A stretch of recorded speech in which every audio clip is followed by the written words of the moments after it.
Hey, salut à tous. Bienvenue dans ce tout premier épisode du podcast de Balab. Laissez-moi commencer par une question simple. Si je vous demande quelle est la maladie qui tue le plus d'êtres humains chaque année dans le monde, pas dans un pays en particulier, mais sur toute la planète, quelle serait votre réponse? Le cancer, le sida, la COVID-19, le paludisme? La réponse, c'est aucune de ces maladies. Ce sont les maladies cardiovasculaires. Chaque année, près de 18 millions de personnes meurent d'une maladie du cœur ou d'un accident vasculaire cérébral.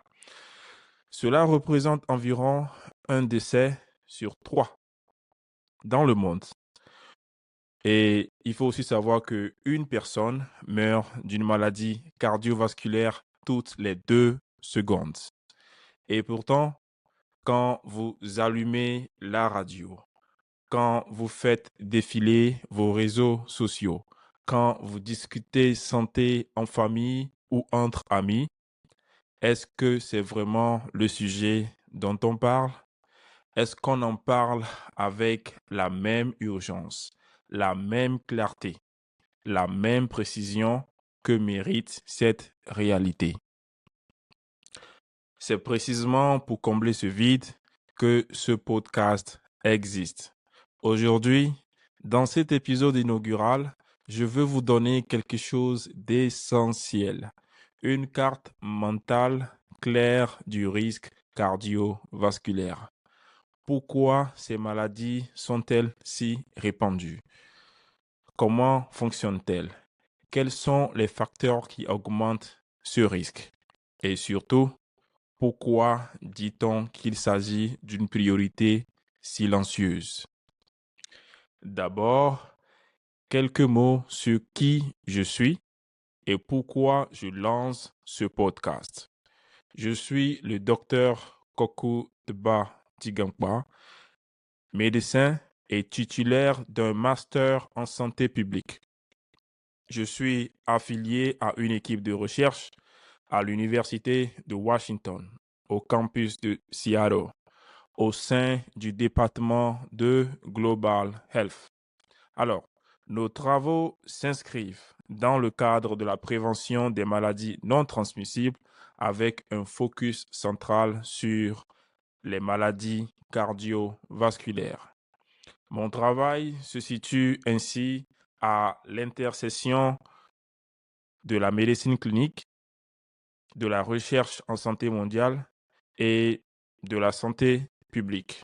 C'est-à-dire que je m'intéresse non seulement à ce qui se passe dans le cabinet médical, mais aussi à ce qui se passe à l'échelle des populations, des communautés et des systèmes de santé.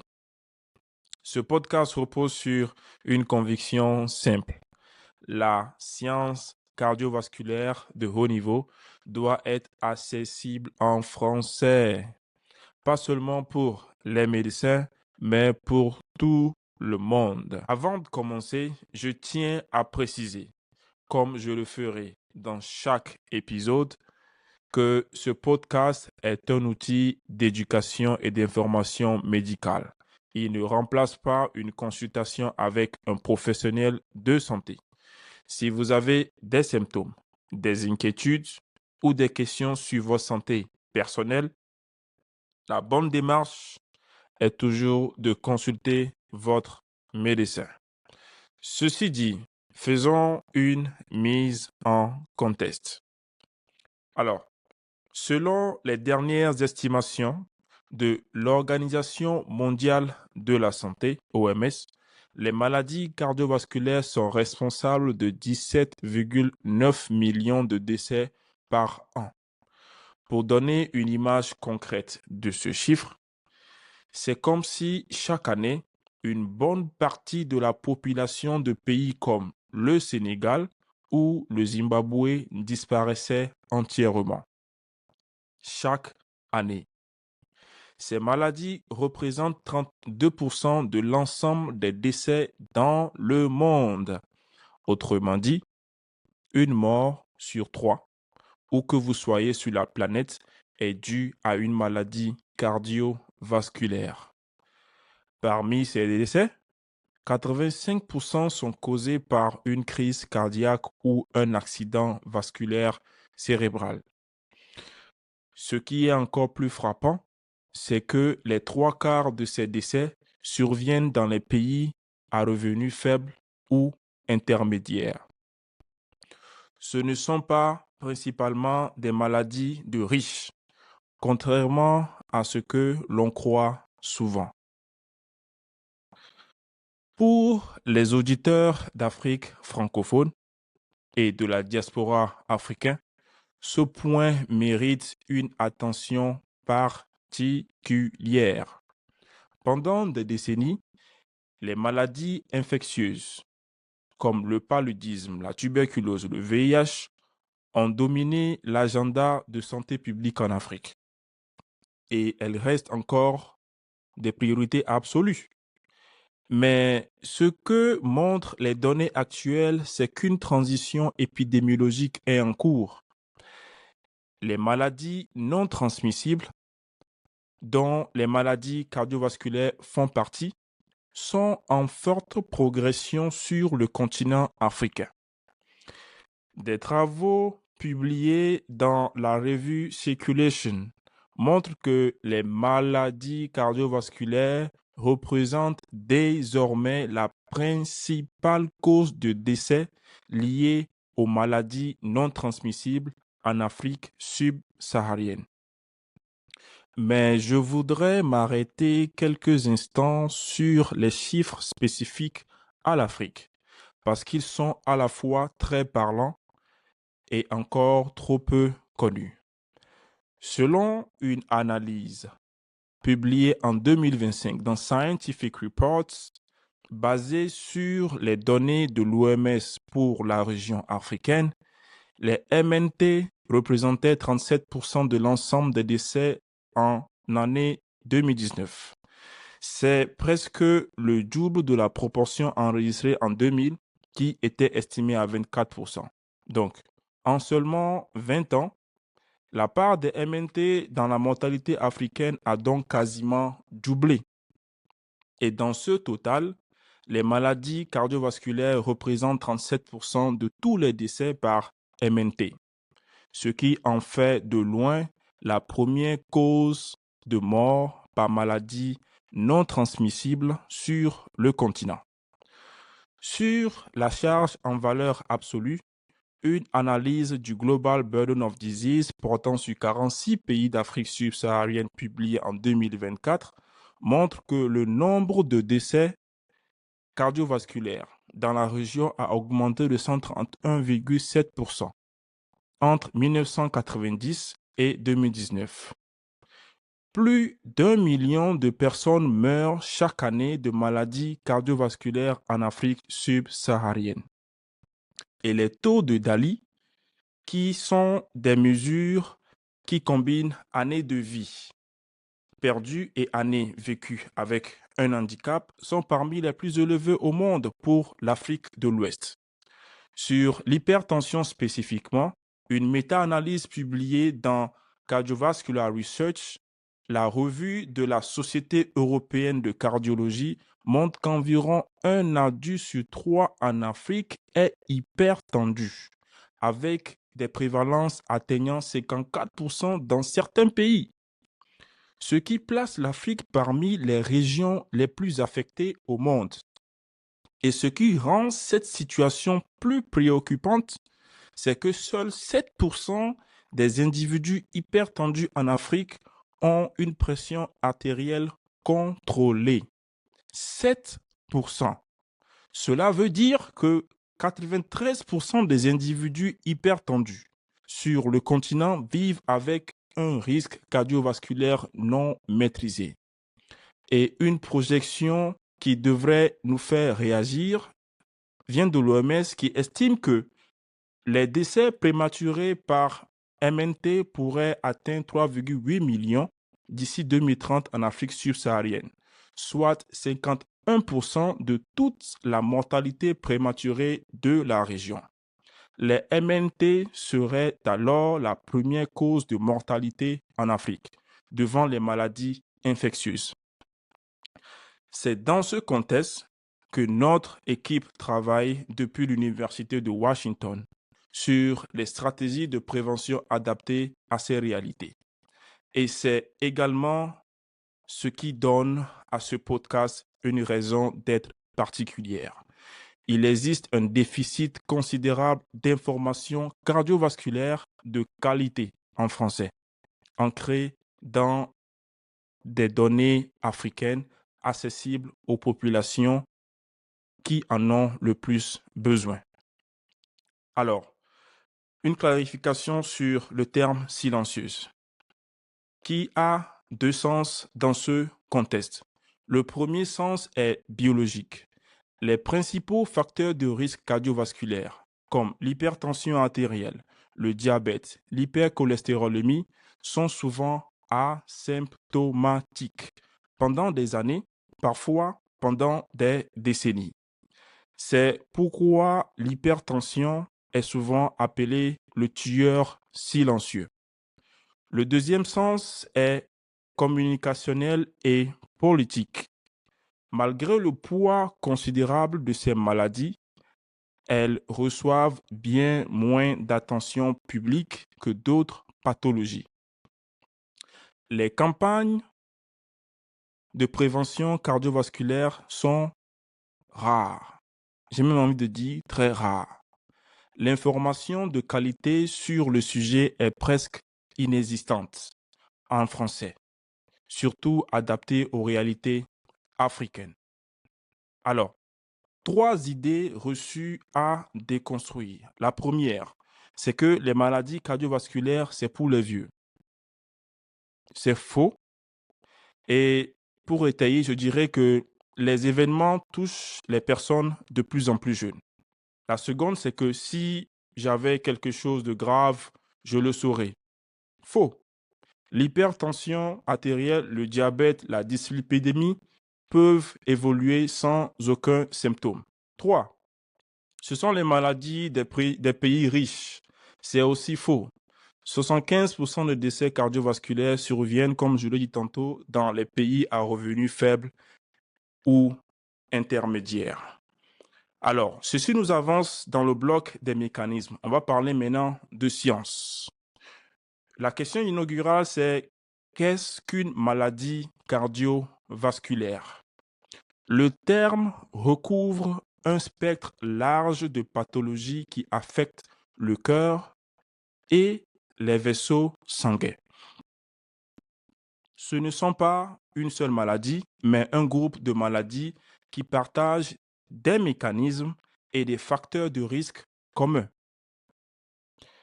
Les principales entités sont les cardiopathies ischémiques, qui comprennent l'infarctus du myocarde et l'angine de la poitrine.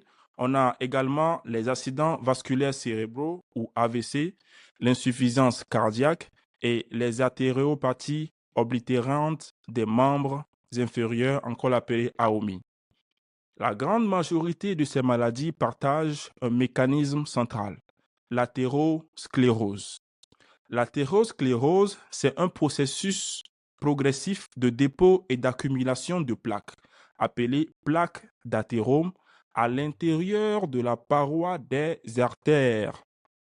Ces plaques sont constituées principalement de lipides, notamment de LDL cholestérol, de cellules inflammatoires et de tissus fibreux. Le processus commence par une altération de l'endothélium, c'est-à-dire la fine couche de cellules qui tapissent l'intérieur des artères. Une fois l'endothélium abîmé, des particules de LDL s'infiltrent dans la paroi artérielle. Des cellules immunitaires viennent les avaler et se transforment en cellules spumeuses. Ces cellules s'accumulent et forment le noyau lipidique de la plaque. Le moment le plus dangereux survient quand la chape fibreuse se rompt. La rupture de plaque expose son contenu lipidique au sang circulant, ce qui déclenche une cascade de coagulation ultra rapide. Un thrombus, c'est-à-dire un caillot, se forme en quelques minutes à l'endroit de la rupture. Si ce caillot obstrue complètement une artère coronaire, on a un infarctus du myocarde. S'il obstrue une artère cérébrale, on a un AVC ischémique.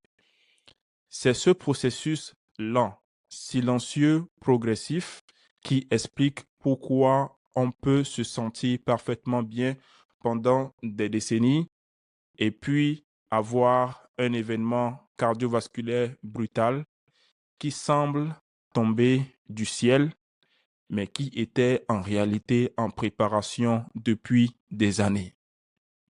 Alors, on connaît le mécanisme. Parlons maintenant de preuves.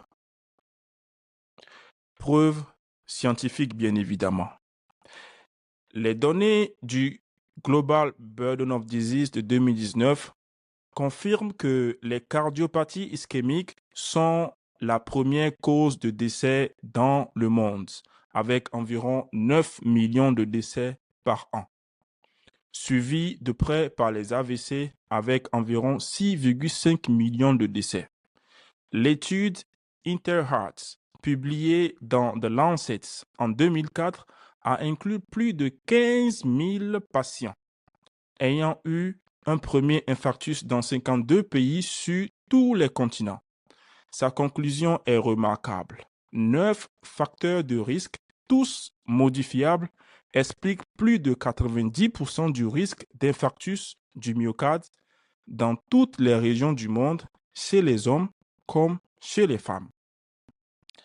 Ces 9 facteurs sont la dyslipidémie, le tabagisme, l'hypertension artérielle, le diabète, l'obésité abdominale, le stress psychosocial, la consommation insuffisante de fruits et légumes, l'inactivité physique et la consommation excessive d'alcool.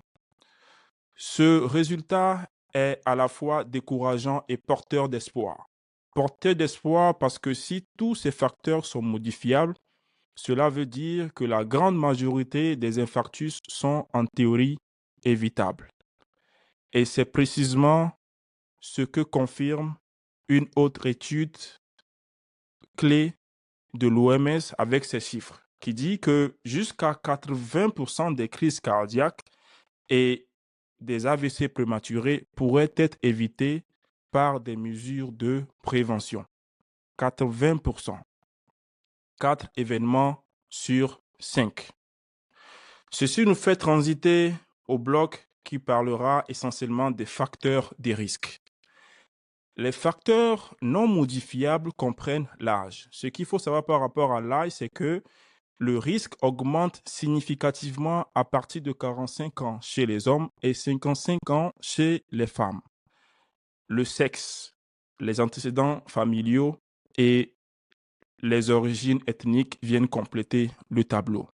Ce qu'il faut savoir par rapport à ce dernier, c'est que les personnes d'origine africaine ont en moyenne une prévalence plus élevée d'hypertension artérielle et il s'agit généralement d'une hypertension qui tend à être plus sévère. Parmi les facteurs modifiables, l'hypertension artérielle est le facteur de risque modifiable le plus important à l'échelle mondiale. Elle est souvent asymptomatique et des études menées en Afrique subsaharienne montrent que plus de la moitié des adultes hypertendus ne savent pas qu'ils le sont. Quant au diabète, il accélère fortement le processus d'athérosclérose. Les personnes diabétiques ont un risque cardiovasculaire 2 à 4 fois plus élevé que les non-diabétiques. La dyslipidémie, liée à une augmentation du LDL cholestérol, est au cœur du processus athérosclérotique. Nous consacrerons un épisode entier au cholestérol, au LDL et la peau B. Le tabagisme, l'obésité abdominale, la sédentarité, l'alimentation, le stress psychosocial chronique viennent également compléter ce tableau. Et un point crucial, c'est que ces facteurs de risque ne s'additionnent pas, ils se multiplient. Quelqu'un qui a donc une hypertension artérielle, qui est diabétique, qui est fumeur, a un risque plus élevé que la somme de ces trois facteurs. Alors, de façon pratique, de quoi parlons-nous? Donc, la première chose concrète, c'est de connaître vos chiffres, votre tension artérielle, votre glycémie à jeun, votre bilan lipidique, votre tour de taille. Ces chiffres sont votre tableau de bord cardiovasculaire.